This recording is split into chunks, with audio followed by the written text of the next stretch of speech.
আব্বাও নেই, মাও নেই, আমি কার মুখে দিয়ে যাইব? তো আসলে অত্যন্ত একটি মর্মান্তিক দৃশ্য আপনারা দেখতে পাচ্ছেন। একই পরিবারে একই সাথে স্বামী স্ত্রী দুইজন বিদ্যুৎ স্পর্শ হয়ে কিছুক্ষণ আগেই এই দুনিয়া থেকে চলে গেছেন। হলিধানি ইউনিয়নের গাগান্না গ্রাম, এখানকার একজন বয়স্ক মানুষ এবং তার স্ত্রী।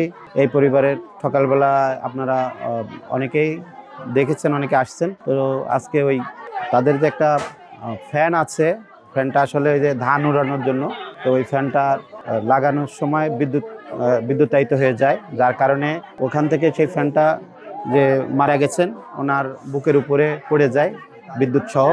তো এরকম বিদ্যুতায়িত পুরো দেহ যখন বিদ্যুতে মানে পুড়ে যাচ্ছিল, ওই মুহূর্তে ওনার স্ত্রী আসছেন। ওনার স্ত্রী এসে দ্রুত বাঁচানোর জন্য চেষ্টা করছিলেন। সেই অবস্থায় উনিও বিদ্যুৎ স্পর্শ হয়ে উনিও মারা গেছেন। আসলে পরিবারটা অত্যন্ত মানে আসলে নিঃস্ব হয়ে গেছে। একই পরিবারে একই ইসের থেকে দুইজন স্বামী স্ত্রী তারা দুনিয়া থেকে চলে গেলেন।